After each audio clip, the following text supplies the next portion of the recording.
You were able to get away with a sample of element 115. How much did you get away with? No comment.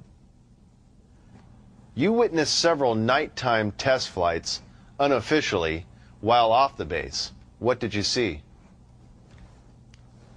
The test flights I saw off the base, actually the best test flight was witnessed by my friends who I had brought out there. At the exact moment the craft was hopping around and doing some really impressive maneuvers, I had turned around and I think was looking for the video camera or something to that effect, but I missed some of the most impressive maneuvers. But the craft was similar to what was done before that I had seen close up, other than the fact that it went above the mountain range, moved a much greater distance at a much higher rate of speed. How were you able to find out about the test flight schedules?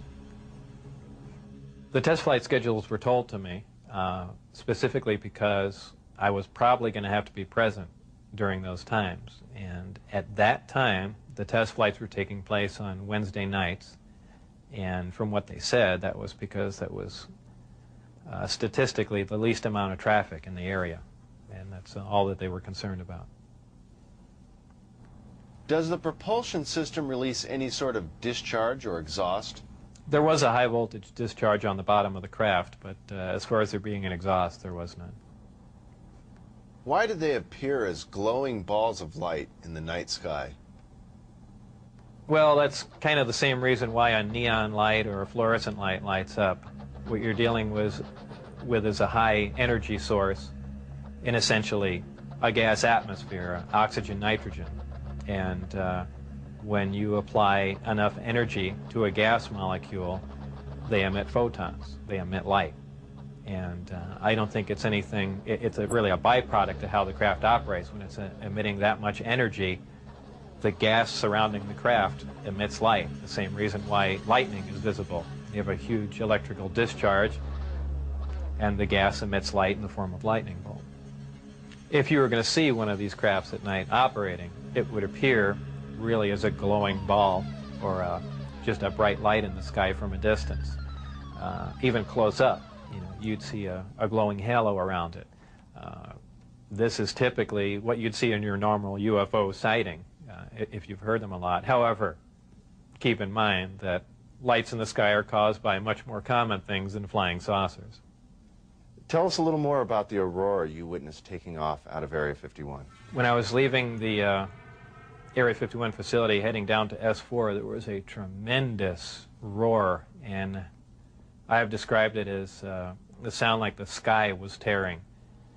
And I couldn't see out the windows of the bus. All I could see out was the very front. And as we came by, I asked Dennis, who was my supervisor and on the bus at that time, he said what that was. He said it was an Aurora, a high-altitude research plane. And it was a large craft, and the one glimpse I got of it was from the rear, and it had two huge square exhausts with vanes in them. And it was just, it sounded more like a rocket than a jet. I don't know.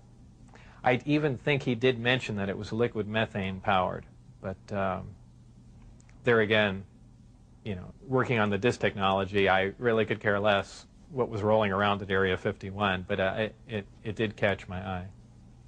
As a result of going public, have there been any attempts made on your life? One day when I was getting on Interstate 15, driving down Charleston Boulevard, a car came up alongside of me, and I thought he was just trying to race me to get on the freeway. This was after I had left the project. It was a white, boxy-looking car. Exactly what make and model, I don't know. But I accelerated to get on the freeway to go fast, and there was a gunshot, and the back of the car was hit, and I skidded off into the median. And I stopped, and I was frightened, and I just stood there because I thought the guy was going to be alongside of me and just shoot me. I had nothing to do. I was essentially paralyzed with fear, and I waited there, and then nothing else happened. And do I know it was a government agent trying to kill me? No. Could it have been a drive-by shooting? Maybe. So I mean, it was an attempt on my life, but by who specifically, I don't know. Though I was threatened before I had left. They threatened my wife's life and my life, so I can only put two and two together and say that they were kind of pissed at me. In an earlier interview, you had mentioned that they had put a gun to your head. Tell us about that. That was after we were caught out when I had the test flight schedule, and I brought some friends out to show them the disc test. We got caught out there, and the following day I was debriefed down at Indian Springs Air Force Base. And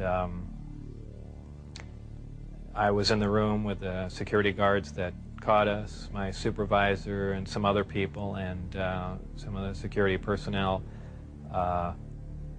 Yeah, they were essentially grilling me about security and, you know, how could I possibly bring people out there, and I guess I wasn't as responsive as they would like, and they got in my face, and one of them pulled a sidearm out, you know, just pushed.